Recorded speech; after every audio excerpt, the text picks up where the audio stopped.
नमस्कार भक्तों। बहुत सारा हमारे पास कमेंट आ रहा था कि हमें सोमवती अमावस्या का व्रत कथा सुनाएं। उसी कमेंट को लेकर आज मैं आप लोगों के सम्मुख अमर सुहाग देने वाली सोमवती अमावस्या की व्रत कथा लेकर आई हूँ।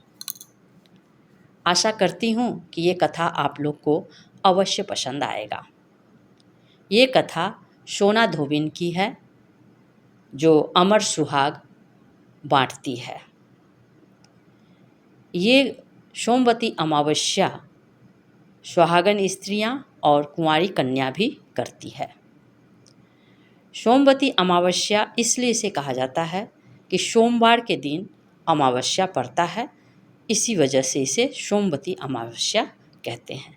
चलिए समय को देखते हुए और कथा स्टार्ट करते हैं। आप लोग ध्यानपूर्वक सुनिएगा और कथा को पूरा सुनिएगा, आधा अधूरा नहीं सुनिएगा, नहीं तो कोई फ़ायदा नहीं होगा। कथा को पूरा सुने और सोमवती अमावस्या के दिन और भी औरत के साथ बैठकर एक दूसरे को कथा सुनाएं। चलिए कथा शुरू करते हैं।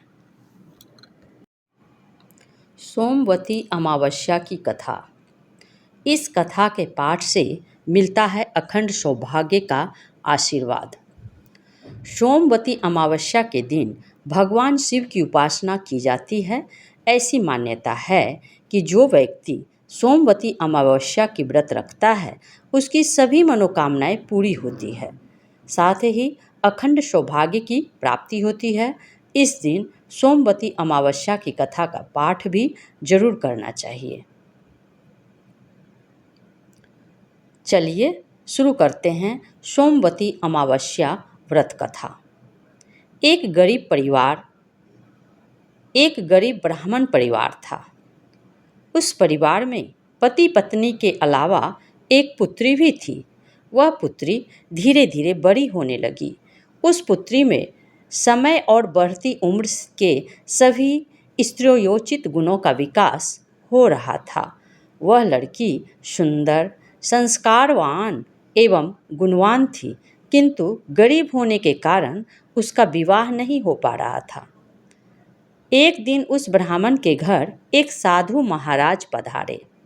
वो उस कन्या के सेवा भाव से काफ़ी प्रसन्न हुए। कन्या को लंबी आयु का आशीर्वाद देते हुए साधु ने कहा, इस कन्या के हथेली में विवाह योग्य रेखा नहीं है। तब ब्राह्मण दंपत्ति ने साधु से उपाय पूछा कि कन्या ऐसा क्या करे कि उसके हाथ में विवाह योग बन जाए। साधु ने कुछ देर विचार करने के बाद अपनी अंतर्दृष्टि से ध्यान करके बताया कि कुछ दूरी पर एक गांव में सोना नाम की धोबिन जाति की एक महिला बेटे और बहू के साथ रहती है, जो बहुत ही आचार विचार और संस्कार से संपन्न तथा पति परायण है। यह कन्या उसकी सेवा करे और वह महिला इसकी शादी में अपने मांग का सिंदूर लगा दे। उसके बाद इस कन्या का विवाह हो, इस कन्या का वैधव्य मिट सकता है। साधु ने यह भी बताया कि वह महिला कहीं आती जाती नहीं है।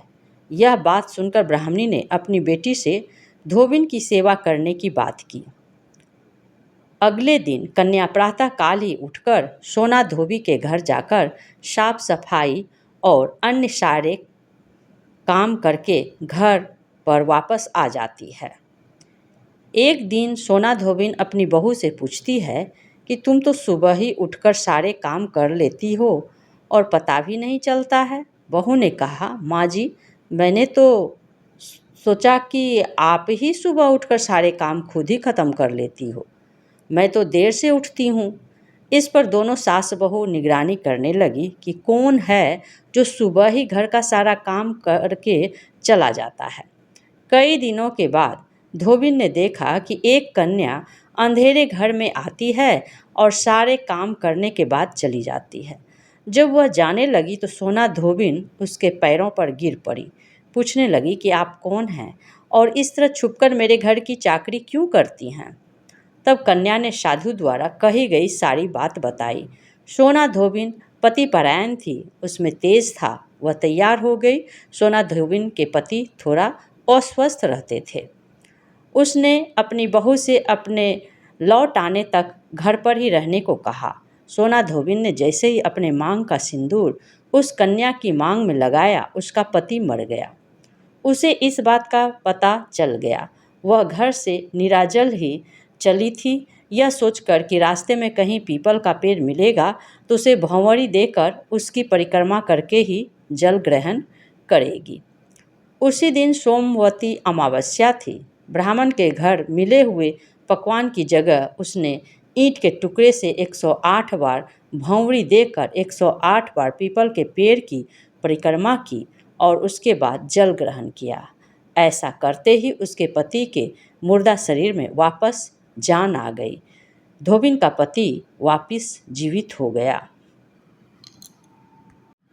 नमस्कार भक्तों, आज बस इतना ही। आपको ये कथा कैसा लगा एक कमेंट करके अवश्य बताइएगा, और अगला मैं कौन सा कथा कहूँ कमेंट बॉक्स में ज़रूर लिखिए। मैं आपके लिए वो कथा ज़रूर प्रस्तुत करूँगी।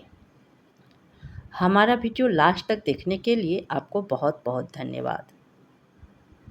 हमारे चैनल को लाइक करें, शेयर करें और सब्सक्राइब करें ताकि आने वाला वीडियो आपको मिलता रहे।